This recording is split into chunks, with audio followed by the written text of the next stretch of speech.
Assalamu alaikum students. I hope you all are doing well. Today we shall learn about the designing of the vacuum flask. This is another topic of chapter 1, heating and cooling, page number 9. A vacuum or thermos flask can keep drinks hot or cold for hours. Vacuum is underline this line.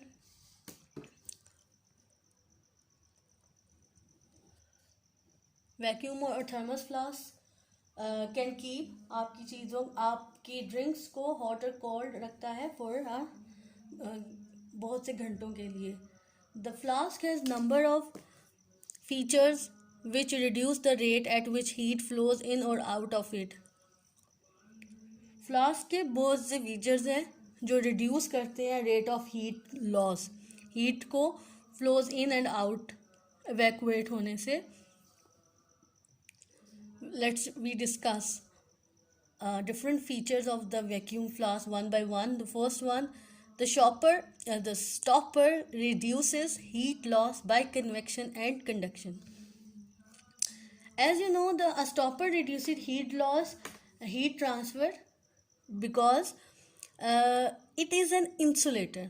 ये क्या है? Insulator. It is made up of the rubber.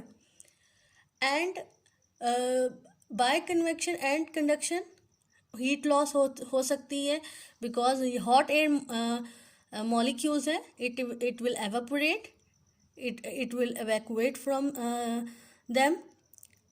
But here it is placed a stopper. ये stopper जो है वो उस by the convection जो heat loss हो सकती है उसको स्टॉप करता है. एंड अगर ये मेटल का होता तो as you know by the process of the conduction heat can flow through the metal, but it is made up of the rubber.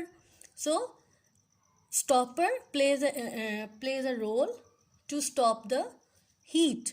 ठीक है, उसको heat loss से prevent करता है.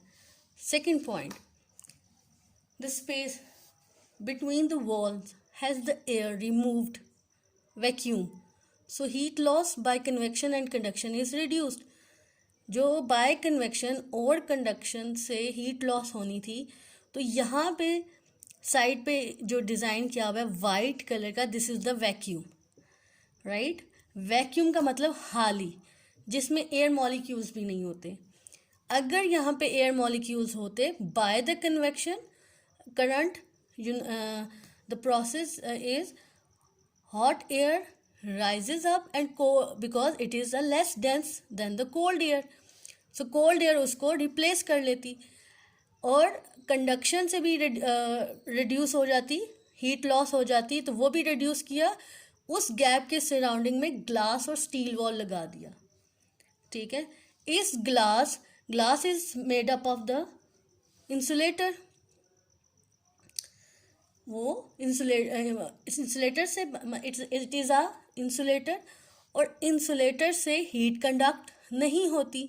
राइट, जो हीट अगर एयर मॉलिक्यूल्स अगर होते तो वहाँ से हीट कंडक्ट हो जाती. ठीक है, वो एवापोरेट करती तो हीट कंडक्ट होती. But here it is placed a glass. Right, now next step, the silver lining of the walls reduce heat loss by radiation. यहाँ पे उसके सराउंडिंग में ये ब्लू वन जो आपको नज़र आ रही है, this is a silvering surface. Heat loss हो सकती है बाय द रेडिएशन. ठीक है, क्योंकि जहाँ वैक्यूम होता है वहाँ से हीट जो है वो लॉस हो सकती है in the waves, in the infra radiation. But silvery surface, ये जो सिल्वरी सरफेस है, दिस इज ब्लू वन, ये क्या, it is not a good absorber, it is a good reflector. Heat hit the silvery surface and reflect back to the material. इस तरह आपका जो पानी है वो गर्म रखता है. तो in this way these features works and these features perform their function, and in your thermos flask your drinks remain hot or cold for an hours. Did you know the vacuum flask was designed ये किसने design किया था? This did you know should be underline till 1892. The vacuum flask was designed and invented by Scottish scientist Sir James Dever in 1892. ये Scottish scientist था sir James, उसने ये vacuum flask design किया था. More now move. I hope it is clear to you. Now move to the next topic, more about changing state. Earlier in this chapter, you read about the kinetic theory for the way particle behave during melting, evaporation, and condensing. You are very much familiar with this topic, that is melting, evaporation, and condensing. Let us see what happens when some crushed ice is heated. क्या होता है जब crushed ice को heat करते हैं? The ice is gently warmed until it melt. ठीक है, उसको उस वक्त वार्म करते हैं जब तक वो मेल्ट ना हो. The heat is then turned up until the water begins to boil. Heat उस वक्त तक ऑन फ्लेम को रखते हैं, हीट एनर्जी देते हैं तब तक वाटर पूरी तरह बॉयल ना हो जाए. The temperature is taken every 30 second from start to finish. Temperature को रिकॉर्ड करते जाए इन एवरी 30 सेकेंड्स कि कितना टेम्परेचर पे वो वाटर बॉयल होता है. This is the mercury thermometer. उसमें डालें, स्टर करें, हीट है. Now move to the next page. What does the graph show? Here is the temperature -30, 10, 100 to 150. यहाँ पे -30 to 1 स्टेज 1 पे जो आइस थी turn into the water. Then stage 2 मतलब 0 पे it start melting.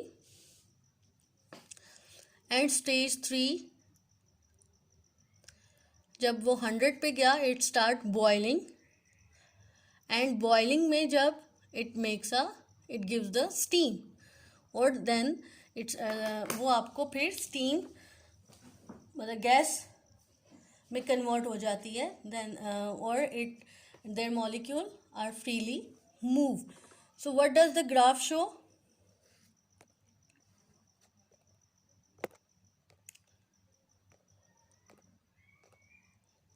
What does stage 1? The heat energy. क्या stage 1 बता रहा है? The heat energy is raising the temperature of the ice up to 100 degree 0 degree centigrade. वहाँ 0 degree centigrade पे it start melting. Stage 2. Here there is very little temperature rise. The heat energy is being used to allow water molecule to break away from their fixed position. From their fixed position in the ice. The solid is turning to the liquid. ठीक है. Then जब temperature rise होता गया, पहले वो melt हुई ice at 0 degree centigrade. Ice को melt करने के लिए आपको 0 डिग्री सेंटीग्रेड रिक्वायर्ड होता है. देन जैसे ही टेम्परेचर राइज होना शुरू हो गया, the solid turns into the liquid. Stage 3. The heat energy is raising the temperature or up to 100 degree centigrade. 100 centigrade is the boiling point of the water. Stage 4. Here there is no temperature rise. The heat energy, क्योंकि further temperature rise ही नहीं हो सकता because their molecules are free to move and they will evaporate in the form of the steam. The heat energy is being used to allow water molecule to break free completely. The liquid is changing to the gas. In stage 4 में वो gas बन गया. This is the process of changing states. Now we will do question answers of these topics.